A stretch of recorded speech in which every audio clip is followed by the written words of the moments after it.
Hey there, Wastelander. My name's Marty. Welcome to Fallout McFly, the place where we normally talk about Fallout the video game, but today, I am so happy to say that we can talk about Fallout the TV show. The words spoken by a man who once was a boy playing Fallout 3 in his dorm room and just could not believe that this would be a thing one day. I gotta stress that enough right before we get into any of this. Now, with that being said, we're only going to dive into each episode at a time. I haven't even fully finished the series yet because I'm taking the scenic route with it. I've watched every episode up to about 5 now, more than once. So I want to get the most out of it. I want to make sure I don't miss anything, and I'm a true believer of that. If you watch something more than once, there's more to pick up every time with each rewatch, and that's just the sign of a good show to me. And I am picking up a lot more. But as for this one, thank you so much for clicking, hanging out. We're going to be going over the very first episode, my review, overall recap of it all. We're just going to run through it all, have some fun. And let's begin where it all ends. Riding with my gal beside me, I'm as happy as can be. Ho-lo-dee, ho-lo-dee, ho-lo-dee. Now the episode starts with this, and it gave me a huge laugh. The year is 2077. America seems nice, seems pretty stable, but are in the midst of the Sino-American War. Now, I really don't want to get into a history lesson here. This is for other people to look up random lore videos. I'm not the guy, or not right now, I'm not doing that. Here we're going to focus on what we open with, is what seems to be the best character and who's going to be leading this show. Mr. Walton Goggins, playing the character Cooper Howard. Why the hell is Cooper Howard working kids' birthday parties? What else? Alimony. And from what we can gather, he seems to be the entertainment for this party. And from the rude comments of little birthday boy Billy's father, Cooper Howard here has had a rough go lately. Which I'm going to say right here, this is kind of the one theory I had. I had a feeling Cooper Howard, and it was pretty telegraphed from the trailers, was just going to be an old washed up Western actor of some sort. Because we have to explain why he would have the skills he has, all that charisma that he has as well. Now, I'm also watching this show with my girlfriend, and that seems to be the best perspective, or at least the most enjoyment I'm getting out of it. She is that perspective of someone who's just heard the name Fallout loosely from me and knows really nothing about it. Maybe she knows about nukes or something, but not the whole story. So to her, this is just a plain intro. And to me, over in the corner of the couch, I am just nerding out. From the Nuka-Cola to the Grognak on the TV, and even the camera that Dad just keeps flashing in my face. You know how many cameras of that I've scrapped in Fallout? Too many. Get your copper here. That's what I say. Get your copper here. But I digress. There's many things I love about this intro, and it's very Bethesda Fallout. It's got reminiscent feelings of Fallout 3 with a birthday boy, and then also we're inside a modern home in pre-war. So that's very Fallout 4 to me. I'm going to try and not gush too much, but this intro just set the tone perfectly for me. And as we learned from Cooper Howard, he has his daughter helping him out, his little cowpoke. We get one of the biggest staples from the Fallout series. And along with it, the knowledge that also Cooper Howard was a military man. But it's one of the funnest things from Fallout, and it may not necessarily be true, but it's that if you see a nuclear explosion, no matter how far away, stick up your thumb. If the explosion's bigger than your thumb, don't bother running. If it's smaller than your thumb, yeah, run for the hills. That's what he tells his daughter. And then along with it, we get another famous quote that is going to ring true through Cooper Howard, as we see through the series. But us cowpokes, we take it as it comes, right? His daughter asks for a piece of cake, and he's off to do his fatherly duties. And now for any Fallout fan, this is probably where your heart started to sink. I know I felt it. It felt like just a bottomless pit in me, just because I knew what was coming. You could see it all over the child's face. And a little on the nose based on the info, she did just learn this, and she just sticks up her thumb and thinks about it. But I didn't expect the line that I love so much. Is it your thumb or mine? And as a father, he tries to put his child's mind at rest with, it's just a fire, but again, all us Fallout fans know what's going on right now. Then there's finally that moment in Coop's eyes, and I think it says it all. And I just gotta say, cinematography-wise, and just this show as a whole, whatever you want to think about this show, let there be this. This scene goes so hard.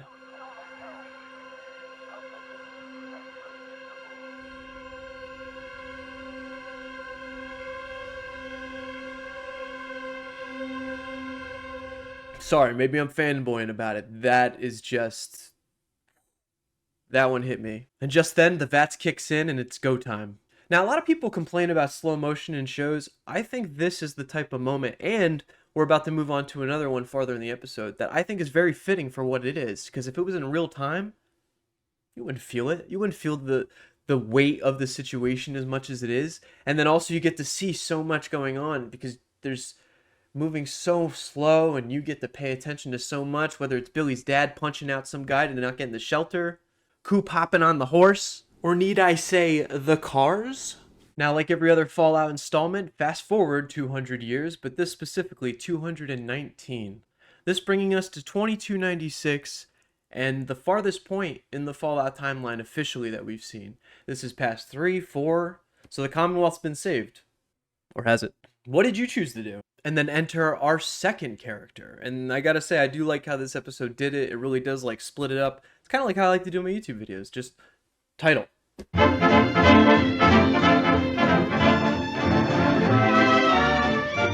But with that, we are introduced to Lucy McLean. Almost kind of gives me John McClane vibes from Die Hard, but it's not spelled the same. It's just me. Yippee-ki-yay, motherfucker.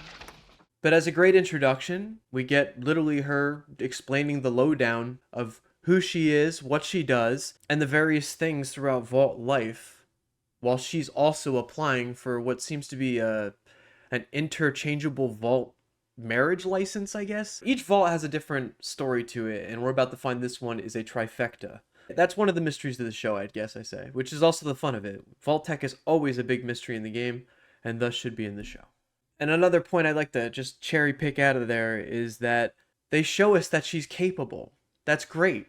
That's awesome. And then it also shows us that she's a do-gooder, which we're going to find more out about this Vault and how being a do-gooder is just a whole part of it, I guess. But then even the quirkiness of course, you're living in a vault. There's probably generations of family. And she's maybe done some questionable things with a cousin or two. It adds to like the quirkiness and the dark humor of Fallout. And I thought it was very fitting. But then also mixed in there, she tells us she's not the best at guns. Like, that's something that she needs to work on. So she's not perfect.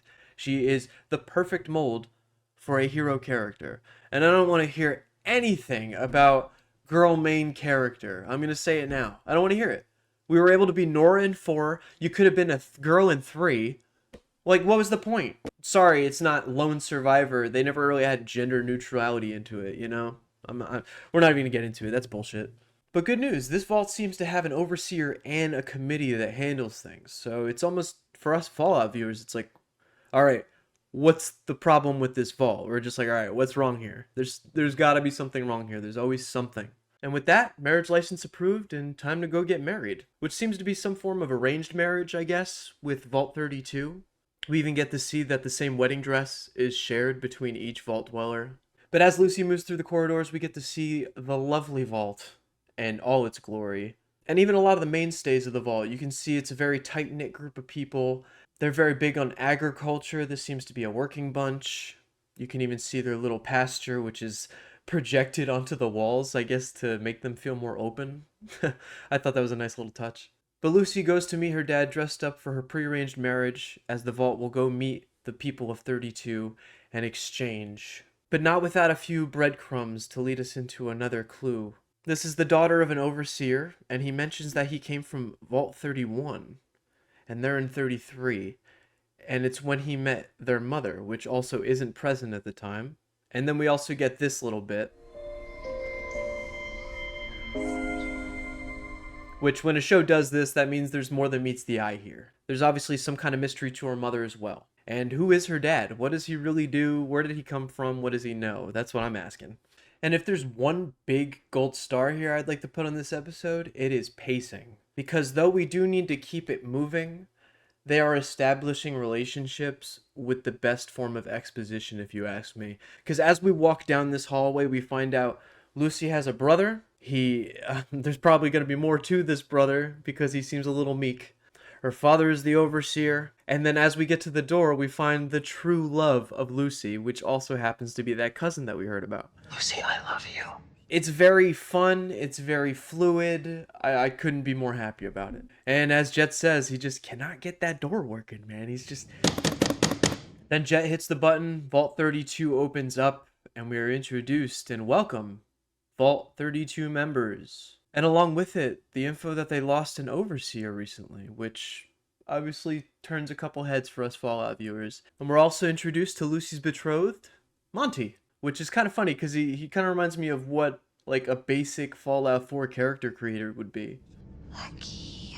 And we're off to the races. The marriage is complete. Everything seems to be joyous and happy. But even, again, you Fallout fans out there, you're just looking at all these Vault 32 people and you're wondering, why don't they look Vault clean? But also with their uncivilized actions and how they eat. But I guess them being nice people from this Vault 33, maybe they're taught not to judge. And then also they hold out reservations because maybe their Vault was different. They were taught different. So then that's kind of how things go with this Vault. And they've also never really been steered wrong till now. So why would they never really have a reason to think different, is what I'm saying.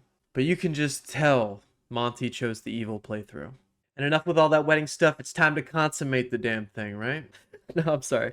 But Monty asks to be led to his room, and off they go. And obviously, this is a big deal with Vault life. It's time to get down to business and procreate.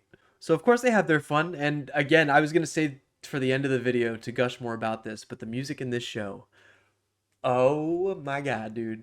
All the songs, and it only took episode 2 for me to hear my favorite fences. Okay?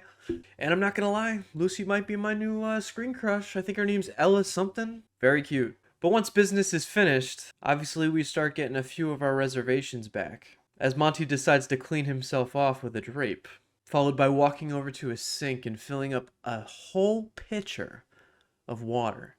Is gonna kind of follow into the rules of the Wasteland in the future episodes. And if you knew prior information, this is a dead giveaway right here. While alongside we get to see the character traits of her brother, who is the quiet, curious type. He did seem to be the gamer in the beginning, so I don't know, maybe we can relate. But he does stumble into 32, and then along with that, the mystery of what happened to 32. But luckily, Lucy also is getting the red flags to think about it as well. Now, you could also say this is part of like an ADHD thing, but I love when scenes do this. We're constantly clicking between two characters, slowly building the same tension. And as we get to fear with what her brother is walking into, we also have our reservations growing about what's going on with Monty here. And as they all crescendo into the same... one of the most iconic sounds from Fallout. And it's also a tell.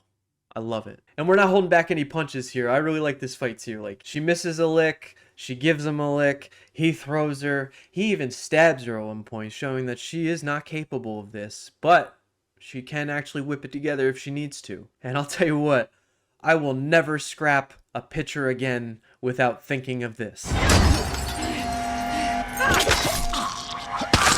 That was too cool. I loved it. It was very in the moment. It's one of the few choreographies that I actually like in the show. That's going to be one of my gripes later down the road. It's just a few of the choreographies they kind of take me out of it, but we'll get to them when we do. This one I love though. This was very natural. I liked it. And I also like the idea that on black and white paper, Lucy can almost say, "Hey, I killed my husband the night we got married." Like, it's kind of a funny Fallout story to tell if she were to say it in the future, like off the cuff, out of context. After the first defeat of Monty, Lucy has to assess herself, and I kept saying, don't pull it out, but I guess it was very fitting. Normally, don't pull that out. If this happens real, don't pull that out. But we did need the introduction for the stim pack, which is probably going to do a lot of explaining going forward for just this sense of healing world. I kind of had to re-explain this to my girlfriend because it's like a mixture of morphine and power healing, and yeah, this is where the video game comes into play. But it's still fun and it looks super authentic. I love it. So after the first defeat of Monty, she's out to see what's going on. She finds people dead. She finds the infirmary broken into. And with only one weapon on the ground, which is going to be kind of her staple going forward. Now we move into the next slow motion part, which again, I think is very fitting for this next sequence. Because there's a lot going on. There's a lot to see. There's a lot to have fun with for us Fallout fans. You get to see all the classic raiders. You get to see... This one I'm not going to shoot for choreography because I think this one had to be goofy and fun in a way. Because you had to see the goofiness of... Or you had to see how incapable the Vault 33 people were to such attack. But then also you needed to see how stupid and aloof the raiders were, because they're even attacking each other at this point. And then you also get to see the courage that arises from very specific Vault dwellers, like Lucy's best friend. She gets a fork to the eye, which is very Fallout, and once she gets to that fork to the eye, I see like a rage in her, and then she starts to remind me of that spinning girl from Fallout 76. You know, the girl that's like shooting the guns, doing this thing in the commercial. That's what she gives me the vibe of now that she's like this warrior woman. And we're also introduced to what I'm going to consider the Fallout freaking awesome kill of the week. We get a raider shove a gun in a man's mouth and just pull the trigger and just keep going with it, alongside one of the funniest things to yell in the middle of a crisis. Get that jelly mold out of here! Alongside all the chaos, we were given scenes of Moldaver on the move. Obviously, there's another intention here. Lucy's brought back into frame with Max luck as she moves through and tries to help her fellow vault dwellers. As the chaos ensues, there's one thing that happens to the projector. It kind of gets shot up and starts to burn because of the millimeter film. I love this effect because it almost mirrors the prior scene when the bombs actually dropped. This is like the destruction and the bombs dropping of this Vault 33. It really adds to the background chaos whenever you see like a character in struggle or whatever, especially when Monty comes back into play. We get to see the cowardice of Lucy's brother as she saves him again and hides him away. And then we also get the return of Monty. We find out he's not dead. He's come after Lucy again, but also in classic fashion, Lucy couldn't do it. She can't. She's not strong enough to take out Monty at this state right now. So what happens? Dad comes to the rescue. So I guess at the end of the day, Lucy will have to say, my dad killed my husband on my wedding night. That's a fun story too. After that, it's time to assess the vault and I guess address the root of the problem. Lucy and her dad run to the middle point between 32 and 33 again, met with everyone on their knees, Negan style, and a bomb behind them. Guns to the head, Moldaver gives the overseer a decision, and there's definitely more than meets the eye. She's asking him them or her, but I think there's going to be more meaning behind this decision, because we need to fully know who Lucy's father is going forward, and what this truly meant. From any Fallout game or any Fallout decision like this is classic Fallout intro, vault intro right here. He sticks his daughter in the what seems to be a blast shelter room. He's knocked out by Moldaver and her people and taken to the surface. The hole between 32 is blown and we move on.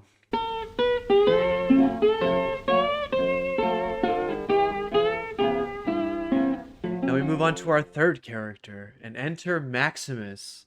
And welcome to the Brotherhood of Steel. Now, there's a lot to unpack here. I would definitely look up an ideology video of the Brotherhood of Steel if you're more interested. There is a lot to unpack there, and I'm sure we'll learn more as the episode goes on. But I gotta say, I love that this opened with Johnny Cash. It felt so great, and then also seeing the post-war comparisons to kind of like an army barracks in a way. Even playing basketball with the rocks, I thought that was great. My girlfriend was like, what's going on there? I was like, yeah, but they usually do this in movies, like when they show like a military spread like this. Sometimes they're playing basketball, the kids are smoking cigarettes, you know, like all this stuff, just living on like an encampment essentially. But we're introduced to Maximus and his friend, and it seems like Maximus is the current punching bag of this platoon. We are literally introduced to him getting his ass kicked, which is going to show a little bit more into his personality traits. We also move into him in class. He's not the brightest. He does say he got into the Brotherhood of Steel to hurt those who hurt him. And from the little glimpse of flashback we get right now, it looks like he was saved from some kind of Brotherhood night. As a kid, I mean, that's probably a huge impression on him. So he grew up with that ideology. And maybe now he's hitting that point where is this really who I am? Is this really what I want to be? Which we're going to get more into that because there's a little bit of an interest in here. And he's not my favorite character. He's not my least favorite character, but I like the arc that this character could have. It seems very interesting. And I'm going to gush about a super cinematic moment right now. When the Pridwin comes in, epic. And as I've stated before, the pacing in the show just kind of moves right along, especially with Maximus. I think that's because we have more turmoil to explain later on. But we move even quicker with Maximus' story here. We get the idea that he's not treated right around here. He's not sure if he wants to be that thing, but he definitely wants to excel. That is the definite constant here. And he's just not getting the recognition that he thinks he deserves. Now, alongside a few scenes of loosely showing what the Brotherhood could possibly be up to, we see that Maximus's only friend in this platoon gets promoted, gets to be a knight errant. So now, if anything, Maximus is going to be alone, and still in a shit. And if anything, he thinks he deserves this. And his friend is going to put on their boot, and it cuts right through the foot. Someone put a knife in the boot so that they can't be a squire and move on, almost like out of spite. Like someone planned this, definitely. And there's Maximus in the wings to give sympathy in a way. And out of direct circumstance, they think he did it. So they throw a bag over his head, and it's time to go in interrogation. And like I said, the pacing for Maximus is a little bit rushed. We're going to be bouncing back and forth a little bit. But now we get one of the greatest transitions of the episodes, and very, very reminiscent of Fallout 76. We get the good evening to the good morning sign, and it's even got more symbolism behind it because the good evening has the blood spatter still. So it's kind of like it's a transition to show, hey, we're fixing everything, we're cleaning up, because then it's also followed by scenes of new posters, painting the walls, getting the vault back together, almost acting like nothing ever happened. And with the last few remaining vault members, it's time to hold a council and see what to do. Obviously, Lucy wants to go get her dad. She wants to open the door and go get out. Classic Fallout. This is the classic Fallout start. That's not something that we ever do or have ever done, never, ever, ever. I know. But, of course, everybody's weary to that and doesn't want to let her go. But almost as if Vault Tech itself inspired Lucy, it's time to gather a few friends and bust out. Now, I just want to say, I do love all this. This is so perfect for a Fallout game intro for me, because I think it would be fun if it rewrote, kind of similar to how it happened the prior night, how everything falls apart, like everything that usually happens in a Fallout game. Like everything falls apart in the vault and you're forced to go out. Now, if this was a game, I kind of wish they would cut out the middleman right there. Everything went to hell and it fell apart and she escaped that night, because I almost think it's almost like Tarantino-y in a way, that if she got out of the vault with like a stab wound here and a wedding dress, I think that would just be too fun. Like, I guess she wouldn't be in her vault suit for once, like a normal person in a Fallout game. But I just think that would be so perfect. Just, too fun. Okie dokie. After a few farewells and a funny observation, That didn't work. Lucy is set out into the Wasteland. And we get our first glimpses, which I can only imagine what your eyes would be like if you haven't really seen the sun for your whole life. But everything's sand, skeletons, petrified corpses. And as she walks out slowly, she turns the corner and you can see the shore. All this emotion running over her face. Excitement, sadness, fear, all of it. You can just see everything wash over her as it's time to accept the story quest and go find Dad. Classic. Okie dokie. Now that we've set one character off on their path, we jump back to Maximus in his interrogation.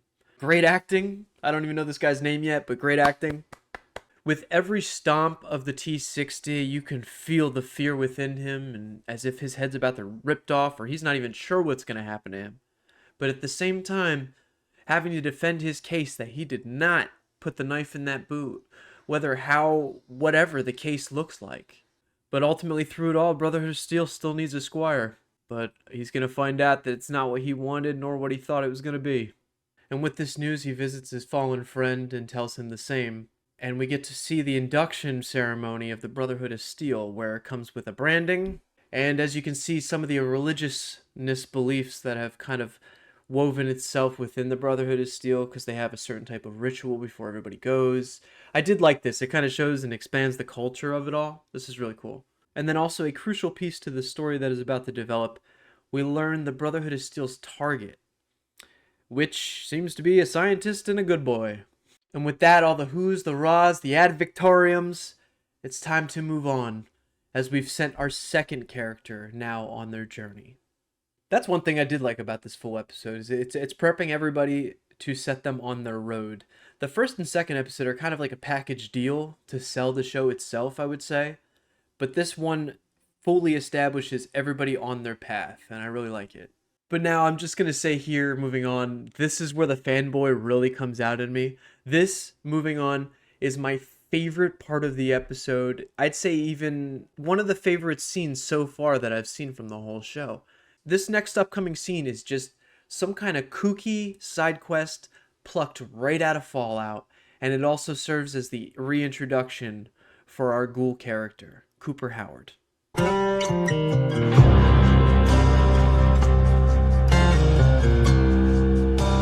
We open also fitting with the Western aesthetic to a poncho wearing, I don't know, let's call him Raider, I guess. We'll call him a Raider. He just looks like a normal guy. And next thing you know, the camera pans down and it seems that the man was struck with a baby doll foot, which for any Fallout fan just means 2 words. And my girlfriend looked at me and she even said out loud, she said, "A baby doll?" I said, "Junk jet." One of the best and funniest, coolest, imaginative weapons from the Fallout universe. Its literal ammo is just random scrap. Great addition and amazing way to start out this scene. This says we're about to have some fun because we are introduced to 3 new people who aren't even really important to us. That's why I was saying this is more of a side quest. This is cut right out of a Fallout story, I swear. 3 unsuspecting cowpokes on a mission to dig up something they heard about to help them further another job. Adding to one of the biggest questions I have for the whole series, and hopefully we meet him one day. Don Pedro has our friend dug up once a year, cuts some pieces off and puts them right back in the ground. Who's Don Pedro? I gotta know. What is the story going on here? I would love to know the backstory, and I just hope that's more of like stuff to say, hey, if you guys like this, we already got greenlit for season 2, but hopefully we can eventually run into Don Pedro. I would love to see more of this story. But from what this cowboy says, there's a man named Don Pedro who digs up this specific person every couple of years and cuts something off of him and then reburies. And as we can see, glowing blood packs. So this obviously means mutant and somehow keeping our ghoul friend alive and straight down there in the hole. And of course, when dealing with a ghoul of any sort, there comes the question of, is he normal or is he feral?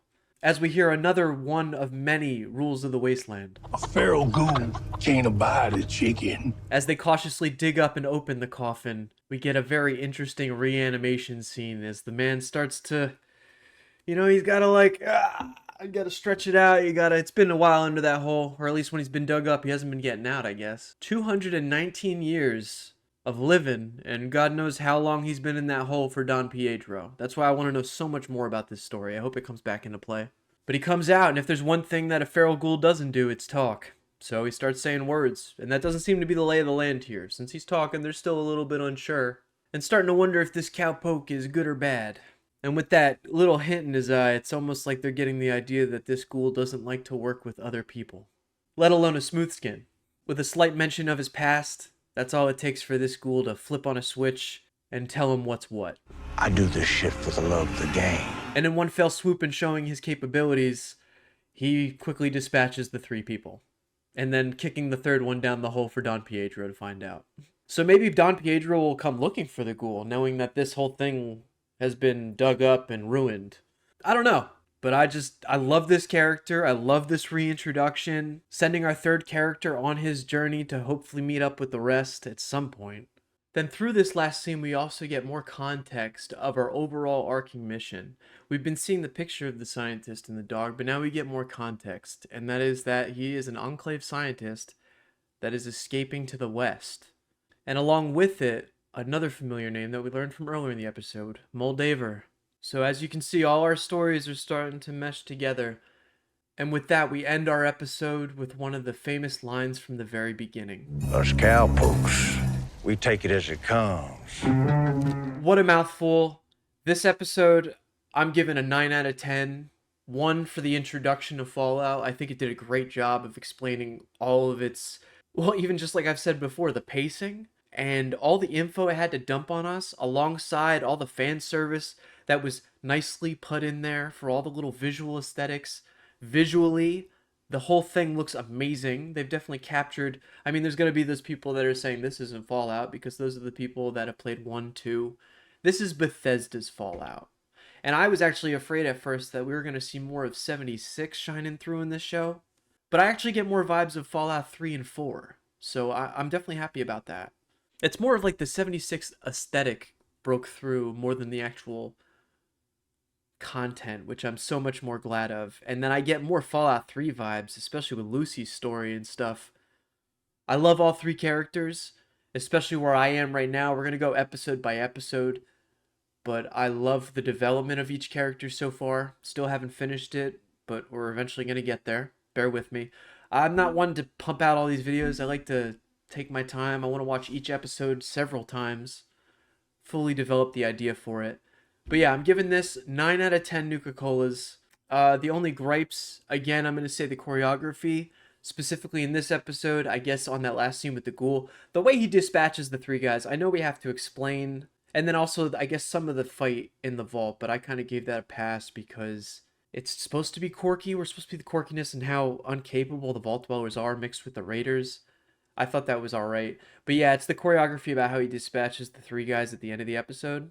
It just seems a little wonky. But then I guess also we can somehow give all that a pass because it's Fallout. I mean, we could always explain that he was using VATS. That's why it seemed slower than usual. The ghoul was just using VATS. Another huge plus is the music. Through and through, actually. That's going to be a staple on every episode. The music is amazing. It's one of the few things from Fallout that has stayed true from the whole series. And whoever made the Fallout radio, you deserve a medal.